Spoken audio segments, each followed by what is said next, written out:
வீட்டில் இருக்கக்கூடிய எதிர்மறை சக்திகளை விரட்ட இந்த பரிகாரத்தை செவ்வாய் அல்லது வெள்ளிக்கிழமைகளில் நீங்கள் செய்யலாம். கேட்டதை கொடுக்க கல் உப்பு பரிகாரம்.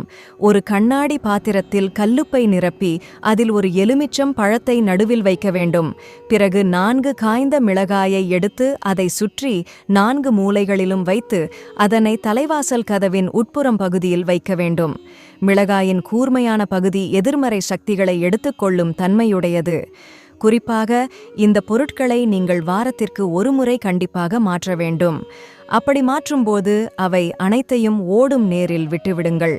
கல் உப்பு தீபம் வீட்டில் ஏற்றினால் வீட்டில் ஏற்படும் பிரச்சனைகள் குறையும் என்பது நம்பிக்கை. முக்கியமாக பௌர்ணமி நாட்களில் உப்பு தீபம் ஏற்றினால் தொழில் தடை, வருமான தடை, இதுபோன்ற தடைகள் நீங்கும் என்பது ஐதீகம். குறிப்பாக நீங்கள் நினைத்த வேலை நினைத்தபடியே கிடைக்கும். குறிப்பாக இந்த தீபம் ஏற்றி வழிபாடு செய்வதால் 48 நாட்களுக்குள் நீங்கள் நினைத்தது நடக்கும். நீங்கள் தீபம் ஏற்றும்போது விளக்கில் நல்லெண்ணெய் ஊற்றி தீபத்தை கிழக்கு திசை பார்த்து ஏற்ற வேண்டும் என்பதை நினைவில் வைத்துக் கொள்ளுங்கள். வீட்டில் இருக்கும் உறுப்பினர்களுக்கு இது நடந்துவிடுமோ அல்லது அது நடந்துவிடுமோ என்ற தவறான நினைப்பும் எதிர்மறை சிந்தனைகளும் மனதிற்குள் வந்து கொண்டே இருக்கும். இப்படிப்பட்டவர்கள் இரவில் நிம்மதியாக தூங்கூட மாட்டார்கள். இந்த பிரச்சனை உங்களுக்கு இருந்தால் நீங்கள் படுக்கும் இடத்தில் ஒரு கண்ணாடி டம்ளரில் 2 கைப்பிடி அளவு உப்பு போட்டு அந்த டம்ளர் முழுவதும் தண்ணீரால் நிரப்பிவிட வேண்டும். இந்த கண்ணாடி டம்ளரை நீங்கள் படுக்கும் இடத்தில் கட்டிலுக்கு அடியில் வைத்துக் கொள்ளலாம். காலையில் எழுந்தவுடன் முதல் வேளையாக டம்ளருக்குள் இருக்கும் தண்ணீரை வாஷ் பேசினில் கொட்டிவிடவும். 21 நாட்கள் தொடர்ந்து இப்படி செய்தாலே பலவீனமாக இருக்கும் உங்களது மனம் பலமடைவதை உணர முடியும். சிலருடைய வீடு நிம்மதி இழந்து இருக்கும்.